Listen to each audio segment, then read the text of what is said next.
Hello friends, welcome back to our channel.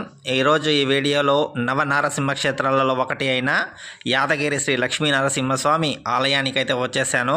ఈ వీడియోలో ఆలయ టైమింగ్స్, ఆలయ నిర్మాణం, స్వామివారు ఇక్కడ ఎలా వెలిశారు అని పూర్తి వివరాలు తెలుసుకుందాం. వీడియోను చివరి వరకు చూడండి.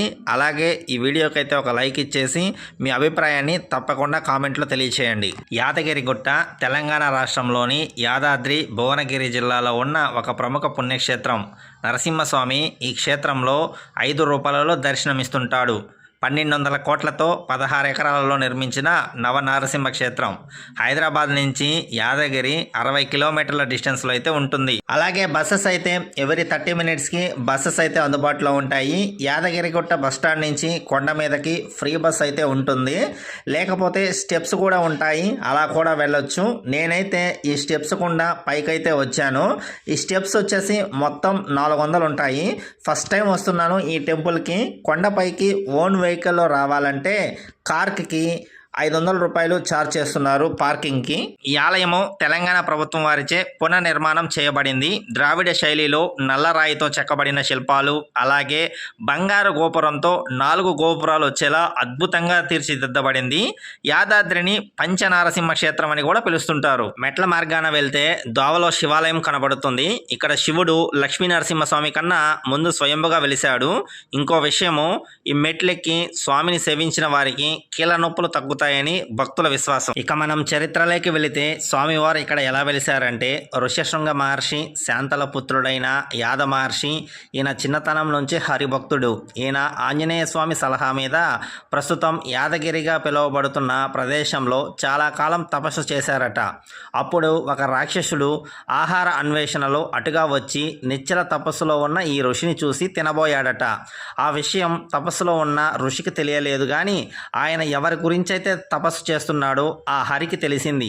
ఆయన పనువున సుదర్శన చక్రం వచ్చి ఆ రాక్షసుని సంహరించింది. అది చూసిన ఋషి ఆ సుదర్శన చక్రాన్ని పలు విధాలుగా ప్రార్థించాడట. మహర్షి తపస్సుకు మెచ్చి స్వామివారు జ్వాలా నరసింహ, యోగానంద నరసింహ, గండభైరుండ నరసింహ, ఉగ్ర నరసింహ మరియు లక్ష్మీ నరసింహ అనే 5 రూపాలలో పంచనారసింహులుగా ప్రత్యక్షమయ్యాడు. ఆ ఋషి కోరిక మీదే ఆ కొండ యాదగిరిగా ఋషి పేరు మీదే ప్రసిద్ధికెక్కింది. ఆ ఋషి తపస్సు చేసింది, స్వామి ప్రత్యక్షమైంది కొండ కింద ఉన్న పాత లక్ష్మీ నరసింహస్వామి గుడి దగ్గర అని చెప్తారు. యాద మహర్షి కోరిక మీదే ఆంజనేయ స్వామి యాదగిరిలో క్షేత్రపాలకుడుగా ఉన్నాడు. ఇక్కడ స్వామివారు ఒకే గుహలో స్వయంభుగా వెలిశాడు. అందుకే దీనిని ఋషి ఆరాధన క్షేత్రం అని కూడా పిలుస్తారు. 12వ శతాబ్దంలో వైష్ణవ సాంప్రదాయాన్ని ప్రచారం చేసిన రామానుజాచార్యులు కూడా ఈ క్షేత్రాన్ని దర్శించుకున్నారని చారిత్రక ఆధారాలు చెప్తున్నాయి. చాలా మంది భక్తులు ఆరోగ్యం, గ్రహపీడ నివారణ వగైరా కోరికలతో కొన్నాళ్ల పాటు ఇక్కడే ఉండి విష్ణు పుష్కరిణిలో స్నానం చేసి స్వామిని సేవిస్తారు.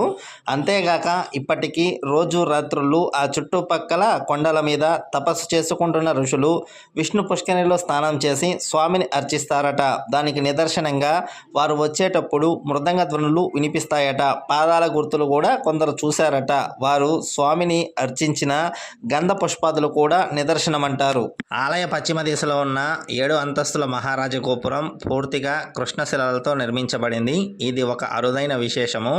ఆలయ చుట్టూ ఉన్న అష్టభుజ మండపంలోని స్తంభాలపై నరసింహస్వామి, వివిధ రూపాలు మరియు ఇతర దేవతామూర్తుల విగ్రహాలను అత్యంత సూక్ష్మంగా చెక్కారు. స్వామివారు స్వయంగా వెలిసిన సహజమైన రాతి గుహను అలాగే ఉంచి దాని చుట్టూ ఈ అద్భుత శిల్ప సంపదను నిర్మించారు. నాకు స్వామి దర్శనానికి 40 నిమిషాల టైం అయితే పట్టింది. ఇక్కడ ఫ్రీ దర్శనంతో పాటు స్పెషల్ దర్శనము, బ్రేక్ దర్శనం కూడా ఉంది. స్పెషల్ దర్శనానికి 150 రూపాయలు గాను, బ్రేక్ దర్శనానికి 300 రూపాయలు అయితే కాస్ట్ అయితే ఉంది. అలాగే ఇక్కడ ఒక అన్నదాన సత్రం కూడా ఉంది. ప్రతిరోజు ఆఫ్టర్నూన్ అన్నదానం జరుగుతూ ఉంటుంది. తప్పకుండా విజిట్ అవ్వండి. ఈ పునర్నిర్మాణం ద్వారా యాదాద్రి ఒక ఆధ్యాత్మిక కేంద్రంగానే కాకుండా ఆధునిక కాలంలో నిర్మించబడిన ఒక గొప్ప శిల్పకళా వేదికగా గుర్తింపు పొందింది.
నాకు తెలిసినంత వరకు ఈ వీడియోలో చెప్పాను. ఇంకేమైనా కొత్త విషయాలు ఉంటే కామెంట్ చేయండి.